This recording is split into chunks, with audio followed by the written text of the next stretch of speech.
She said, "If you don't buy me that $8,000 bag, we're done." In front of her friends at the mall, I said, "Then we're done," and walked away. 2 hours later, security was calling me because she'd used my emergency credit card. I reported it as fraud. The police report changed her attitude fast. I, 29 male, had been dating Brianna, 26, for 2 years.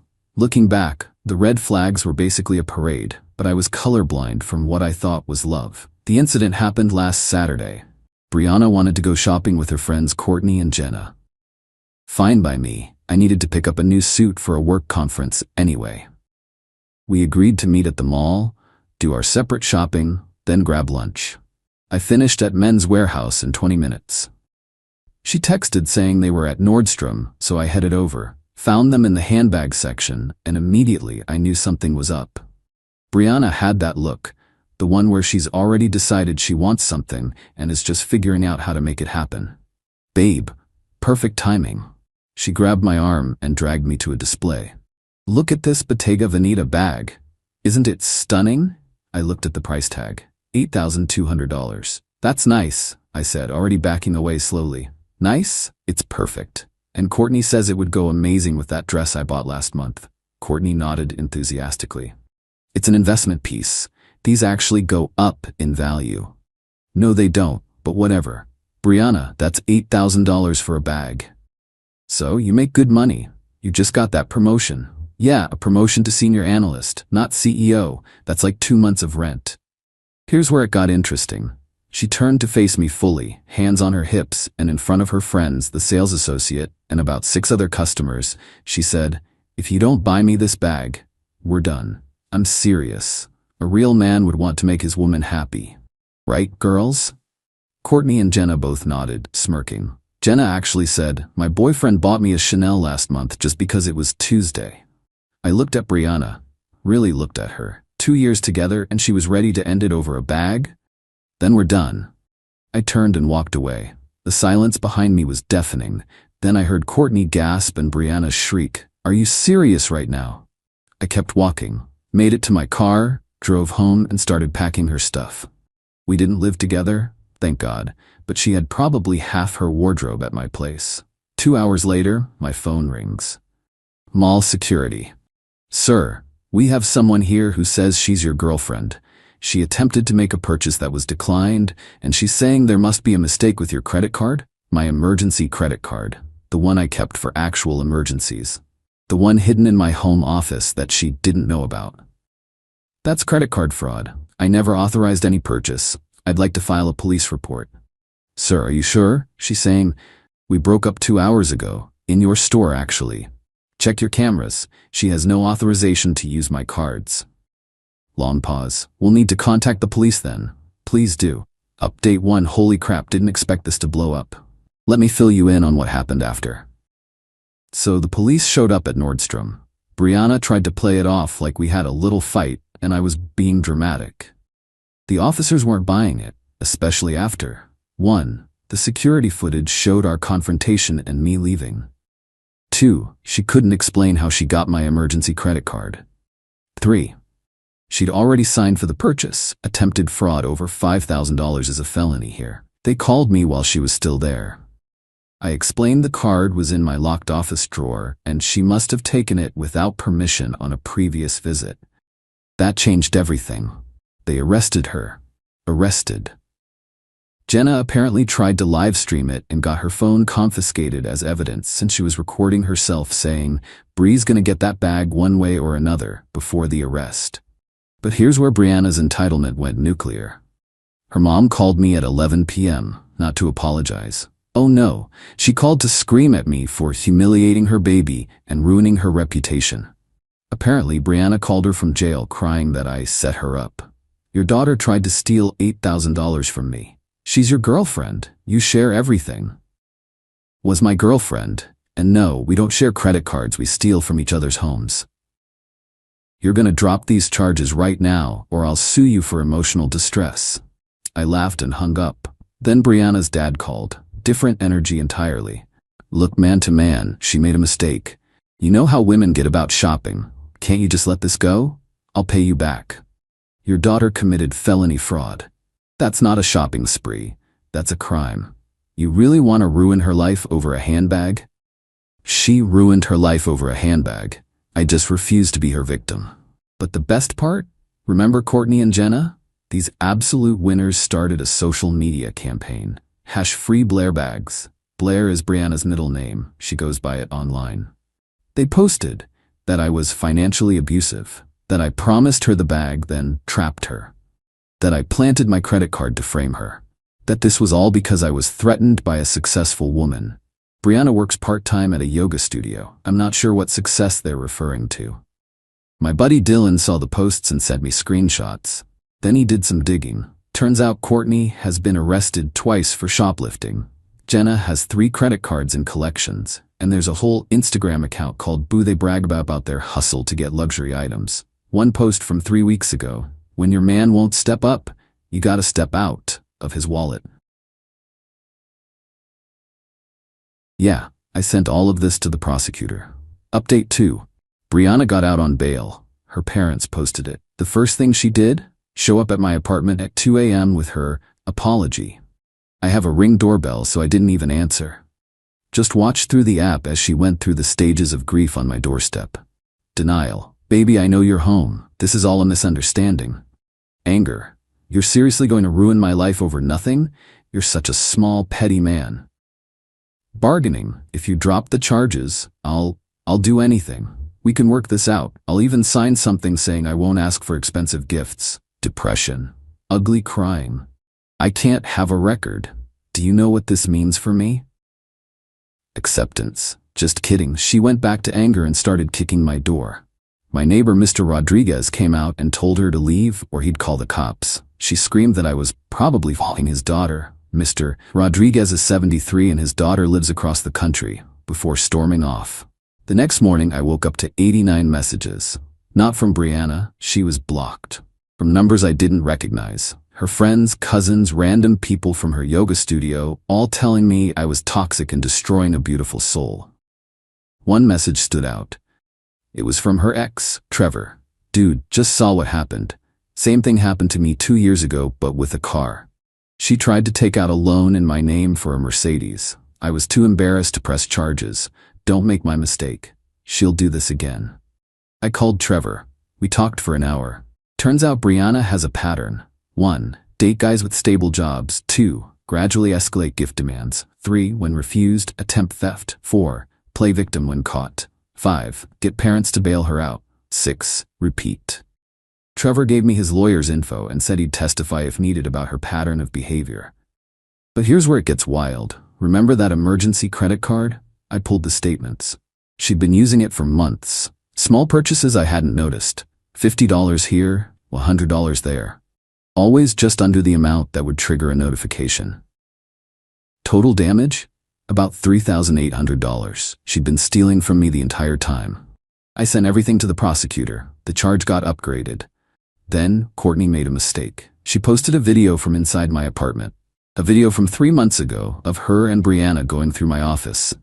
The caption, LOL helping Bree find her man's hidden assets. Girls who support. In the video, you can clearly see Brianna taking photos of my credit cards. Yeah, that went to the prosecutor too.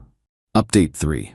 The prosecutor offered Brianna a plea deal. Plead guilty to 1 count of fraud, pay full restitution, get probation and community service. Her lawyer apparently begged her to take it. She refused. She wanted a trial because she was convinced a jury would see that love makes people do crazy things, and I was the real villain. But while preparing for trial, more shit came out. Jenna cracked. Apparently, the police had been investigating her for involvement, and she panicked. She showed up at the station with her lawyer and spilled everything. The bougie on a budget Instagram? It was a guide. They were literally teaching other women how to identify marks, men with stable income and low self-esteem, gradually gain access to financial information, make purchases that looked authorized, gaslight when caught. They had a private group chat with 47 members called Bag Ladies, where they shared tips and victories. Brianna was apparently the president of this little fraud club. Some highlights from the chat that Jenna provided. Just convinced Mike that spending $5K on my birthday is normal. He actually apologized for questioning it. Pro tip: take pictures of his cards when he's sleeping.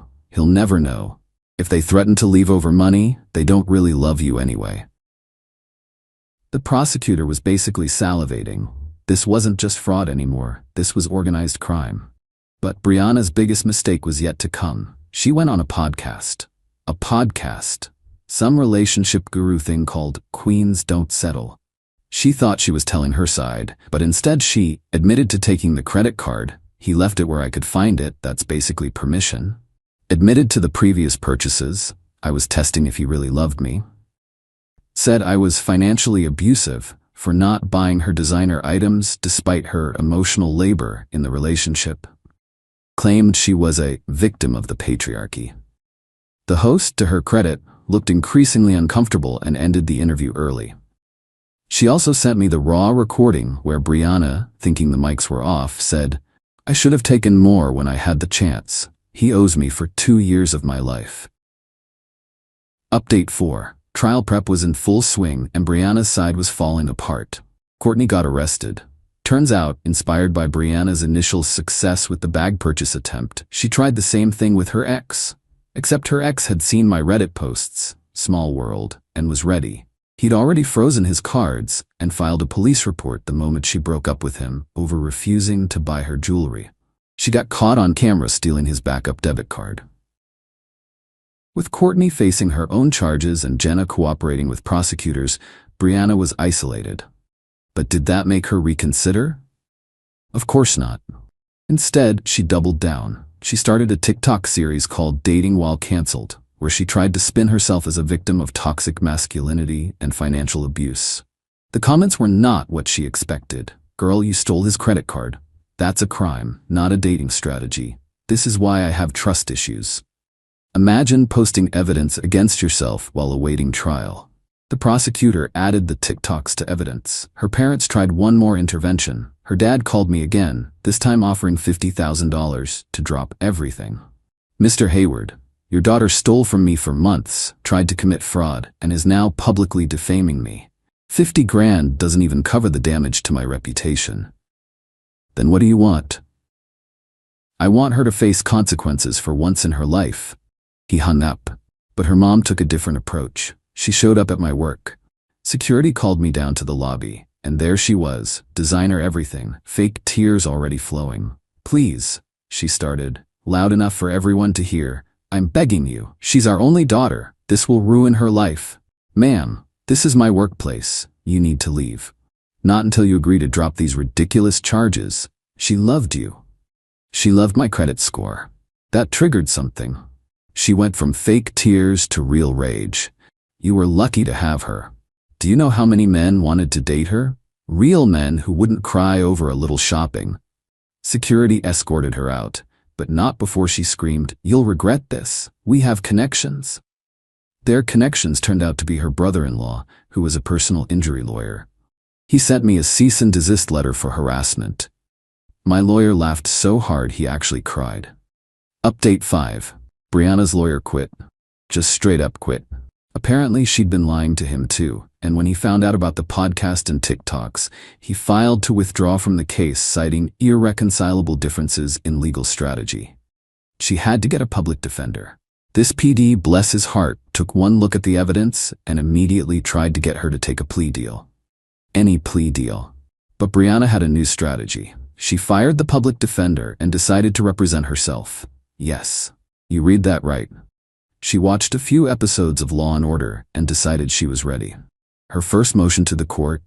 To dismiss all charges because, and I quote from the filing, "The defendant and plaintiff were in a romantic relationship, which under common law creates an implied financial partnership whereby all assets are jointly accessible for the maintenance of said relationship's emotional equilibrium." The judge's response? Motion denied. Also, that's not what common law means. Meanwhile, the Bag Ladies group chat got leaked.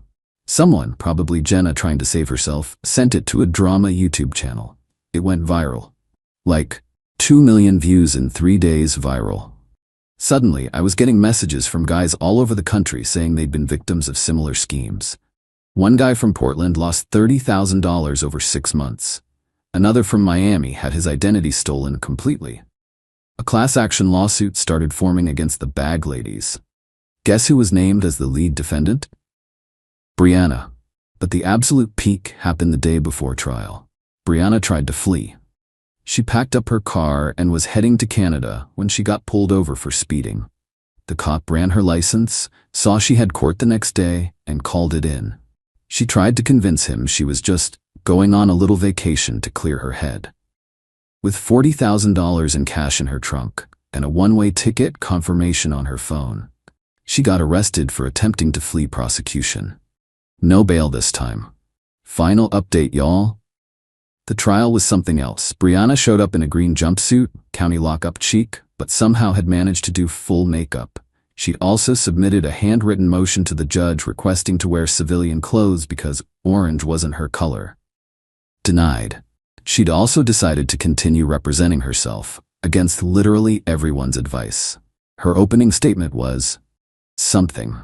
She started by saying she was a prisoner of love and that I had manipulated her into depending on him financially through aggressive generosity early in the relationship.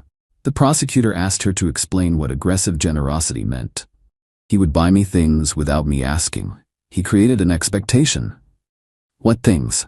Birthday gifts, Valentine's Day flowers, dinner, normal relationship gifts, aggressive ones. The prosecutor then showed the jury the credit card statements. Every single purchase she'd made without permission, highlighted and categorized. Brianna tried to object on the grounds that showing evidence was prejudicial. The judge had to turn away to compose himself. When it was my turn to testify, Brianna's cross-examination was basically her asking me increasingly unhinged questions. Isn't it true you never loved me? Objection, the prosecutor said. Relevance? Sustained. Isn't it true you made more money than me? Yes. So you admit you had financial power over me? I what? Isn't it true that you once said you'd buy me anything? When you had food poisoning and I said I'd buy you anything from the pharmacy, yes. Aha! So you lied about buying me anything. The judge finally stepped in. Miss Hayward, do you have any questions relevant to the actual charges? This is all relevant. He created a hostile financial environment. That's not a thing. Trevor testified about her pattern. 3 other exes came forward and testified via video link. Each told the same story. Escalating financial demands, theft when refused, playing victim when caught. But the most damaging testimony came from Jenna. She brought receipts. Literal receipts. The bag ladies had been requiring members to submit monthly earnings reports, showing what they'd extracted from their boyfriends. Brianna's reports showed she'd taken almost $50,000 from various men over 3 years, not including failed attempts like mine. Brianna's closing argument was just her crying and saying this was all a conspiracy because I was threatened by successful women, and that the jury should follow their hearts, not the law. The prosecutor's closing was just him pointing at the evidence table and saying, "She did it. We have proof." The end. The jury deliberated for 37 minutes, guilty on all counts. At sentencing, Brianna's parents hired a new lawyer to make a last-ditch effort. This lawyer argued for minimum sentence, citing Brianna's difficult upbringing, upper middle class, her mental health struggles, never diagnosed, and her potential for rehabilitation, zero remorse shown. The judge wasn't having it. He said this was one of the most clear-cut cases of fraud he'd seen, aggravated by the attempt to flee and the complete lack of accountability. The sentence, 18 months in prison, 3 years probation, full restitution to all victims identified, and 500 hours of community service at a financial literacy nonprofit. Brianna screamed, "This is because I'm pretty, isn't it? You all hate pretty women." Her mom fainted. Her dad tried to rush at me, but was stopped by security. Courtney was in the gallery and tried to start a Free Brianna chant. She was the only one chanting. So where is everyone now?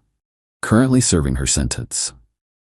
According to a mutual acquaintance who works at the prison, she's trying to start a business coaching program for other inmates. It's not going well. Her parents filed for bankruptcy after the class action lawsuit judgments.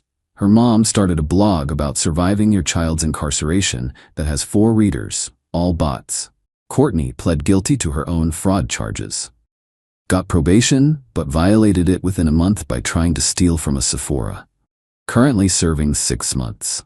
Jenna testified against everyone in exchange for immunity. Last I heard, she moved back in with her parents and is working at a call center. The Bag Ladies. 23 members have been charged with various forms of fraud. The Instagram account was used as evidence in multiple cases. It's been called the dumbest criminal conspiracy in state history by local news. Trevor and the other victims. We formed a support group. We meet monthly for beers and to share dating horror stories. Trevor's engaged now to a kindergarten teacher who, in his words, thinks a designer bag is the reusable one from Whole Foods. I'm doing great, actually. Therapy helped me recognize the red flags I ignored. I'm dating someone new. Her name's Amy, she's an accountant, and she insisted on splitting the check on our first date. When I bought her flowers last week, she almost cried from happiness. It's nice dating someone who appreciates gestures rather than demands them. The emergency credit card? Canceled and replaced. Now it's in an actual safe.